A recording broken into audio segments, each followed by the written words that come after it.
Okay, Doug, so I have good news. Now that we know how to push, we got a good idea of how we're gonna pull.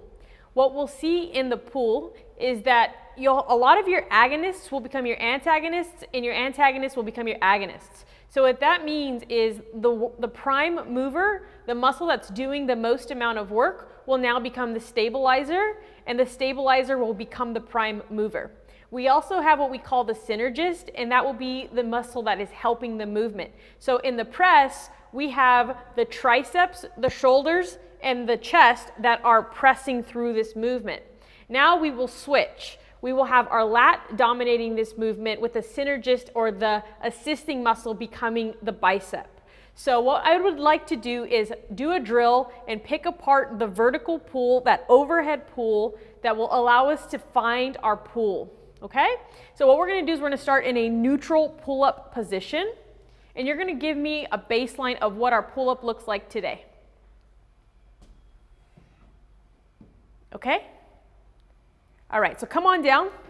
So I see a couple of things that we should work on through here. The first one is, remember, we are a moving plank, so the first thing we got to do is set that plank. Things get tricky in the pull-up because we don't have the stability that we can steal from the ground up, so we got to be able to still create and generate that tension within the core, mid thigh to collarbone. So the next thing that we need to talk about is once we've maintained that active plank through our pull movement, we need to talk about that shoulder. So come on through here. So we're going back to that drill that we talked about in the push. And within this one, we had our shoulder, our elbow forward. Go ahead and change arms for me through here, and then face me. So setting our plank through here, and remember, you're thinking about pulling down and back. I want you to kind of let me win, and then now you win. You let me win, and now you win. And so the idea of what we're looking through within the shoulder blade itself or the scapula is kind of a J motion, and we want to go down and through, not just down and back, right? So let's go ahead and try this again. So you're creating that scapula J for me and creating a lot of torque and power within that shoulder. So let's go ahead and pull that band down. We created that external rotation and stability within the horizontal pattern, and we're going to bring that into our vertical pattern through here. So I want you to grab onto this guy here. I like to just get on my tippy toes, get a nice little grip, and then bring it down so everything is loaded through. And we should see this kind of J motion with the scapula as we come down into this position. And you're really playing with initiating the movement with our scapula and not our biceps, okay? Good, so get that tension through there, and we want to see, as you pull down, we want to see this kind of coming in, and then back up, we see that open up, and we're creating what we call a scapular J into this depression and retraction down and back within the shoulder blade itself. We still want to see that external rotation of the shoulder moving outside away from the center of the body. Looks good. All right, so now we want to take that and we want to bring it back to our pull-up position through here. So let's come back into neutral and show me this one. So before you even get into your hang, set your plank for me, point your toes, glutes are tight, core is tight. Now bring that shoulder, set that shoulder for me. Good, give me 2 of those there. And then on this last one, you're going to go all the way into your pull-up. Good. Let's come on down. So one of the questions that I get asked by clients a lot is, what do I do with my hands? Kind of the whole Ricky Bobby concept.